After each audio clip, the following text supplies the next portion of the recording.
Aloha everybody, my name is Garrett Moss, professional spearfisherman and freediving instructor, coming to you from Maui. And today I'm going to be going over the guide to spearfishing in Hawaii. I'm going to discuss the similarities and differences between and within each island, the weather patterns, the current, the bathymetry, the geography, the tides, and last but not least, the wind. Then I'm going to be going over some of the strategies and techniques that we use to be successful here, some of the gear and equipment involved, and finally the in-water environment and the variety of aquatic life that we get to enjoy here in the most isolated island chain in the entire world. Going from west to east with naming the islands, we have Kauai and Ni'ihau.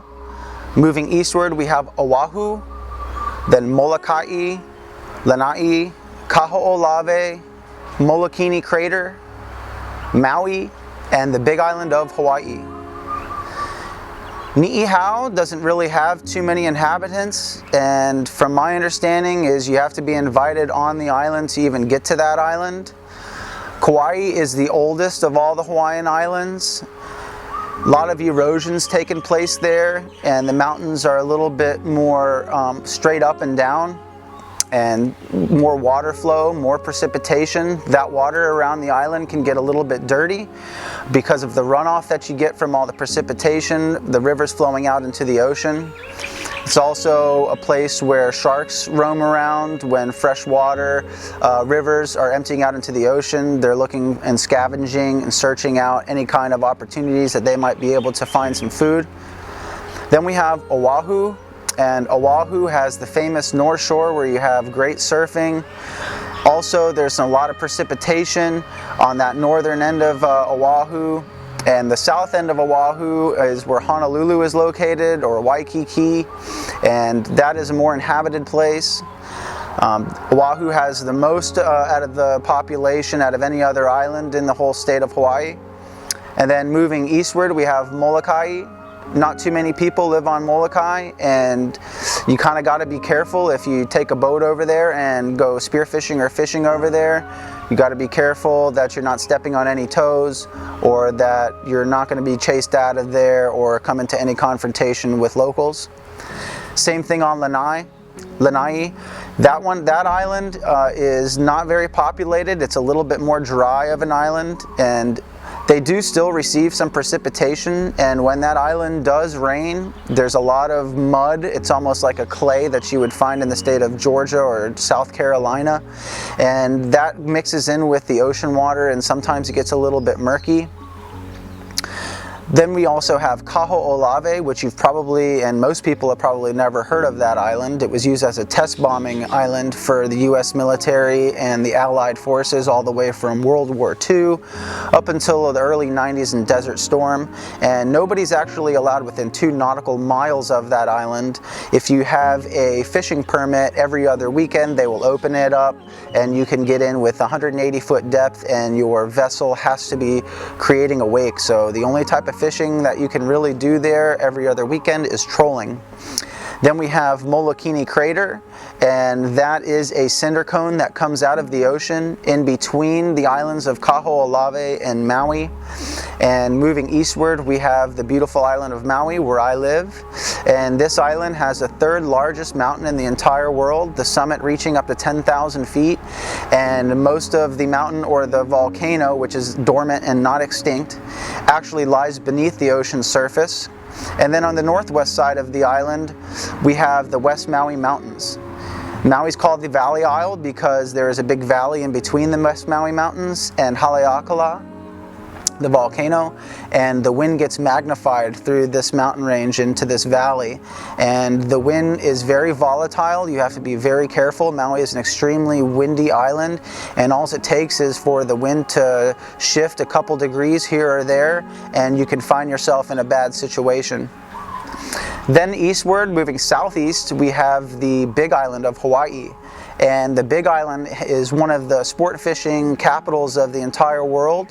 That island has the first and largest mountains in the world, those being Mauna Kea and Mauna Loa. Both of the summits of those volcanoes sit at about 13,000 feet, and most of those volcanoes actually lie beneath the ocean's surface. That island is the youngest out of all the Hawaiian Islands, and it's actually still growing as we speak. The Big Island gets deep really quick, and you can get pelagic fish. You can shoot a world record blue marlin on a shore dive. You can shoot wahoo or ono from shore. It's a very unique place in the world, and there's a lot of trophy fish and world records landed on that island. Typically, Hawaii is dominated by a trade wind that comes out of the northeast, the east, or even the southeast trade wind. The windward side of these islands, being the east side of the islands, typically receive more precipitation, more rainfall than the leeward or the westward side of the islands. And the westward side of the islands is a little bit more of like a desert climate. It's dry. So the east side of the islands, with this rain, you have more runoff. Sometimes the water is going to be cloudy, so you got to really know when the rain is falling on the east side of the island. You don't want to be going to dive in murky water. Like I said, that's where some of the sharks will hang out looking for food, and any opportunity of any animals or anything like that that might be running out into the ocean. And at these river mouths, you're going to have more of like smooth rocks on the bottom of the ocean, almost like smooth cobblestones with coral growing on those. And as you move to the leeward side of the island, a lot of that is going to be dried lava with not too much vegetation on it. The lava flows down into the ocean, and it's a little bit more jagged, a little bit more rugged, and you have coral reef growing on that as well. The current plays a big factor in going out and spearfishing in the Hawaiian Islands. We have some deep water channels between each island, and the water, large amounts of water is squeezed between tight places here in between the islands, and it gets magnified. And it can do some pretty incredible things. You can have whirlpools, waves stand up pretty high, and it could be a very volatile place to be in the ocean. So knowing what the current's doing is very, very important. The current's largely affected by the phases of the moon. So knowing the moon is great, not only with the current, but also knowing the phases of the moon to know where the fish are going to be, what times of the day and what times of the night that they're hunting as well. Moving from the current, we're going to go on to the wind. As I said, Hawaii is predominantly faced with a northeast or east or even a southeast trade wind. Sometimes in the winter we have low pressure cold fronts that originate off of Alaska, Russia, and Japan, and they move their way eastward over the Hawaiian Islands and then eventually onto the continental US, North America, and Central America, pushing from California to Florida, and that's when you get the snow. We get it first here in Hawaii. And those cold fronts sometimes can make a Kona wind blow. A Kona wind is a south to a southwest directed wind, and usually that'll happen before a cold front in the wintertime, and then after a cold front we'll have a stiff northeast trade wind. And the summertime is usually just dominated by trade winds.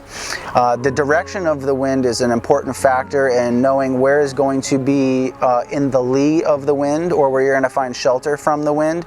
As I said, the Big Island has Mauna Kea and Mauna Loa, the two biggest mountains in the world.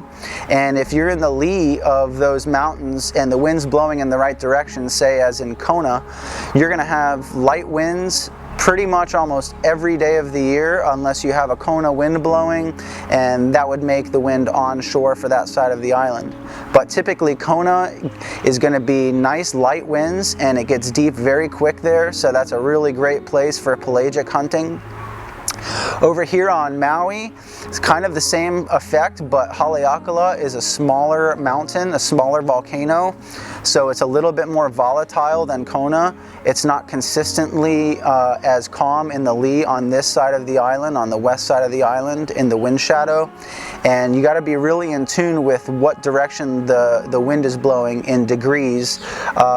So if the wind's got a little bit of north in it, Typically, the wind's going to push through the West Maui Mountains and the valley in between the West Maui Mountains and Haleakala, and the wind line can come down, and you see a line of white water out in the ocean. You better take cover because it can come in very quick, and you can have a nice, slick, calm oil glass morning turning into a 5-foot wind chop within a matter of 2 minutes. So you got to keep your eye on the wind in Hawaii. The other islands as well. If you're on the west side of the island, you're in the lee most of the time. The east side of the islands are a little bit more exposed to the wind, so you got to be on it.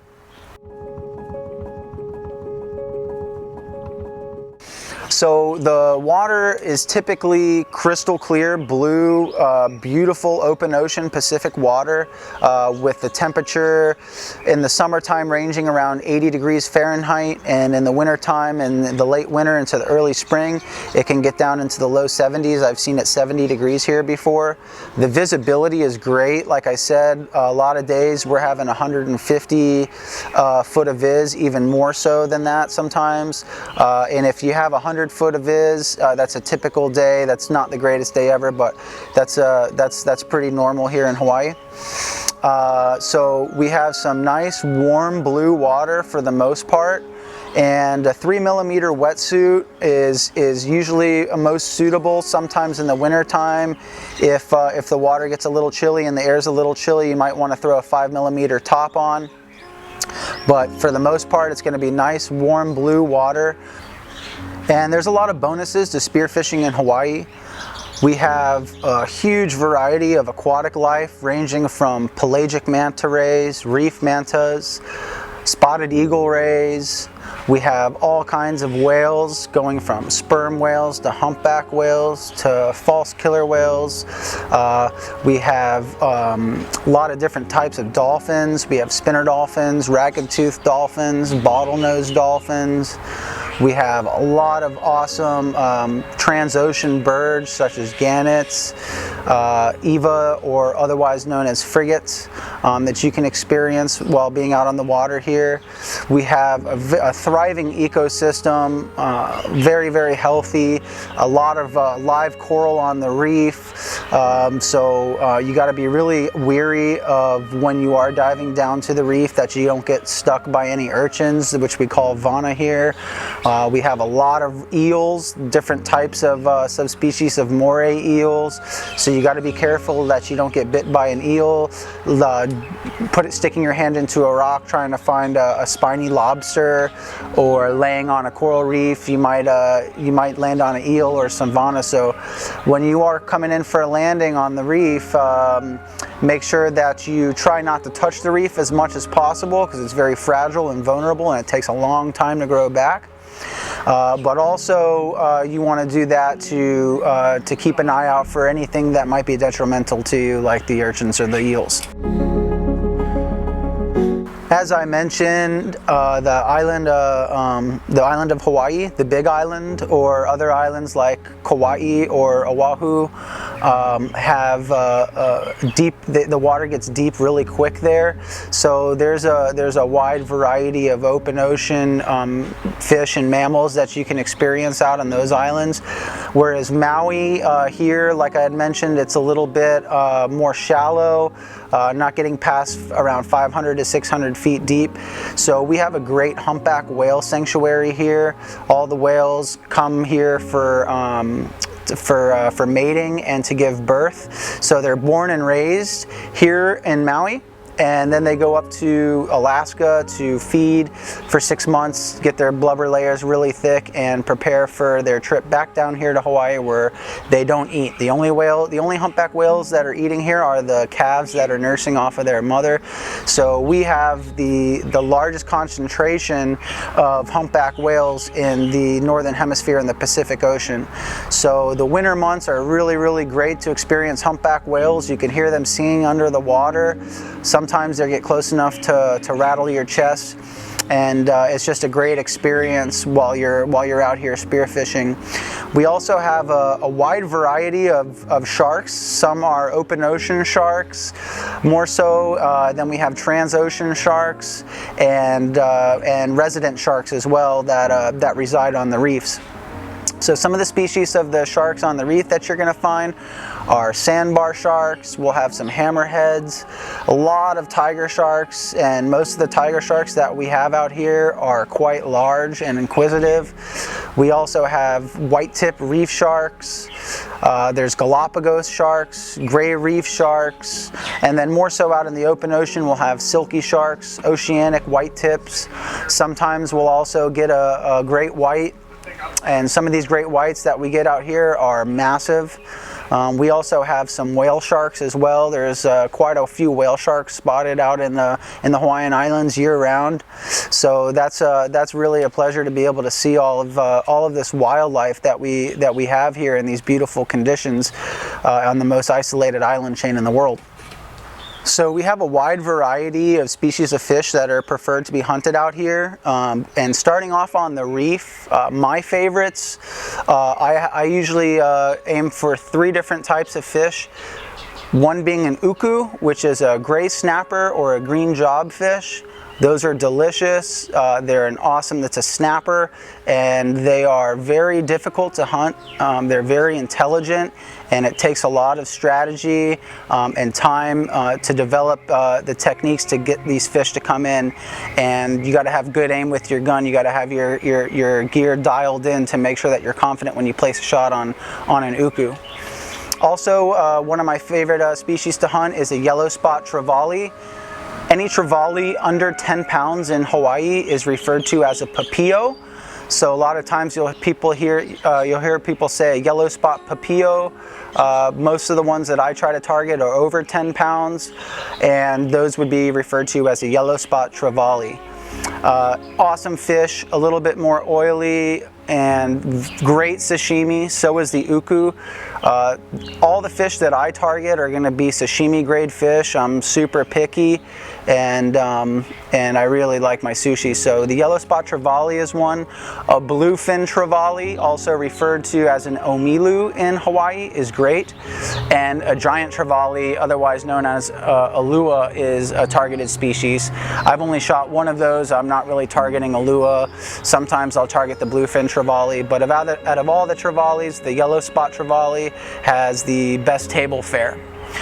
Also, we have a big-eyed emperor fish, which is referred to as a mu in Hawaii.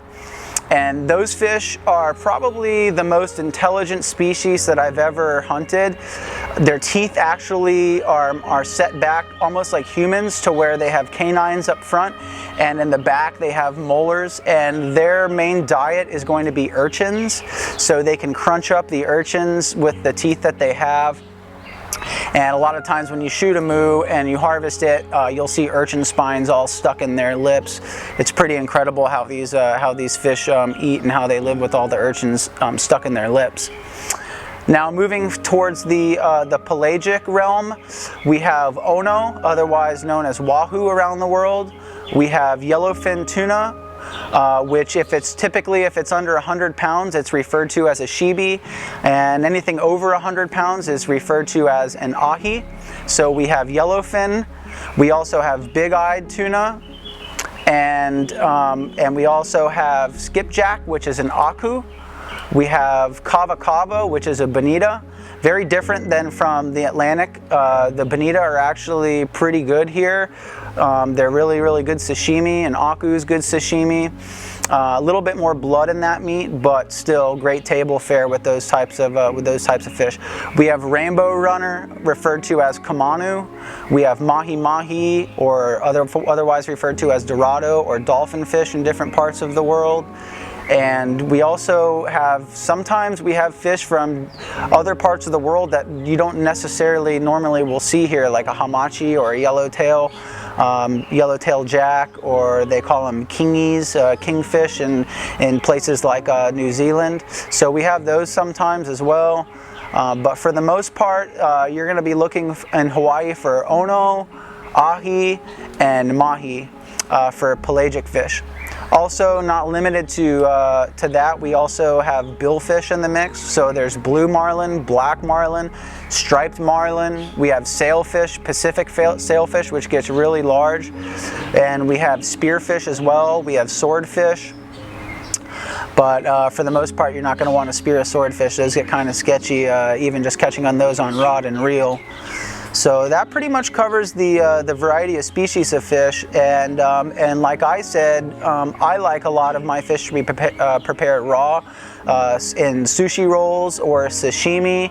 A popular dish in Hawaii is poke, so you can find all different kinds of variations and recipes for poke in poke bowls. Deep fried is great. Any kind of a fish deep fried is always awesome. And any fish that I feel like you can eat as sashimi, I feel like it's best to cook it almost like a filet mignon or a tenderloin for beef.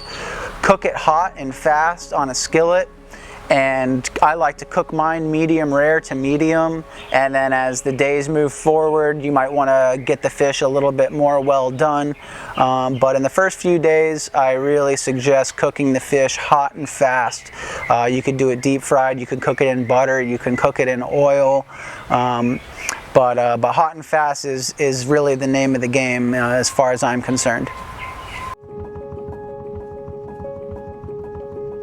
Alright, so now I'm going to discuss some of the gear and equipment that we use and some of the strategies and techniques that are used for spearfishing within the Hawaiian Islands. And every island is unique in its own way. There's a lot of similarities but also a lot of differences. So the bathymetry, the geography of all the islands, and even the differences and the changes that you get within each island on different sides of each island can play a big role on whether or not you're going to be successful in your spearfishing. So where I live on the south side of Maui, which is actually the southwest side of Maui, it stays pretty shallow relatively speaking, not getting more than, I would say, at the most 500 feet deep. So what we're doing here is almost a hybrid style of hunting. We're hunting on deep reef, but in water that's also deep enough to accommodate pelagic fish. So we're using reel guns. So there's a reel on our gun that's attached to a monofilament shooting line and a spear. And that spear can either have a flopper on it, or I use a double flopper to where there's two staggered floppers on there for double the protection for a fish to prevent a fish from sliding off. Or you can use a slip tip. The flopper shafts are a little bit more suitable for hunting down on the reef, just in case if you shoot a fish and the shaft hits a rock, you're not going to damage the slip tip and make that incapable of further use. So the flopper shafts are great for the reef, whereas the slip tip's a little bit more suitable for open water. You don't want to really be shooting a slip tip into any rocks or anything like that. They can get quite expensive, so you don't want to damage that. Also, we use a belt on our reel, or a reel on our belt as well, just in case the line on our reel on our gun is all used up. We can go ahead and attach our gun to the reel on our belt and have a little bit more protection and a little bit more time to buy, just in case you shoot a big Ono or a big Wahoo or something like that. On, say, like the Big Island, where it gets deep quick, that's more suitable in that area to use a breakaway setup. So a breakaway setup, you don't really necessarily use a reel on the gun. You have your shaft, and more than times than not, a slip tip is going to be the best type of shaft to use in that blue deep water that the Big Island has. And then you're going to have a float line or a bungee connected to that shaft and a float at the other end of it. So that's your drivetrain. When you shoot a fish with that type of a setup, it all breaks away from the gun, and the fish will go, more times than not with that deeper water, the fish is going to sound or dive deep, and hopefully your buoy and your drivetrain is strong enough to support the weight and the strength of the pull of that fish, and hopefully the buoy will come back up to the surface and you're able to land your fish in that matter. Also, it's nice to have a bungee so you can go ahead and try to pull your fish up quick to get it, prevent it from getting bit by any sharks or being attacked or eaten or taxed by any sharks. Also, one of the things that's kind of been ingrained in the Hawaiian culture is, and it's a little bit more primitive than using a gun with a trigger on it, with a trigger mechanism. A lot of times people will use pole spears, or they are referred to more times than not here as a 3-prong. So a pole spear can have a 3-prong where you have 3 prongs, and when you shoot a fish they open up, almost acting as a barb to keep the fish on the pole spear. Or you can use a slip tip on the end of the pole spear, or a flopper, even maybe a double flopper at the end of that pole spear. And more times than not with that type of weapon, you're going to have to get a lot closer to the fish of what you're hunting in order to have a successful shot and to land a successful shot on the fish with the chance of landing it. So that's a little bit more primitive, a little bit more difficult than using a spear gun that's propelled with bands and a trigger mechanism. Also, you can also use a Hawaiian sling, but ironically enough, a Hawaiian sling isn't very popular with spearfishing in Hawaii. You're going to find that more so in the Bahamas, and you can look that up with Andre Musgrove's How to Spearfishing Guide in the Bahamas. But the Hawaiian sling isn't really used too much around here. So you might want to look into that with Andre's video.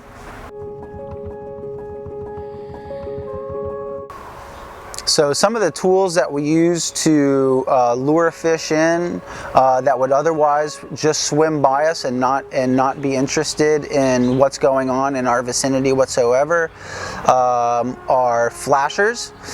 So flashers can be a variety of different things that you can use. I'm sure that you've seen a lot of different things used in videos on social media and whatnot.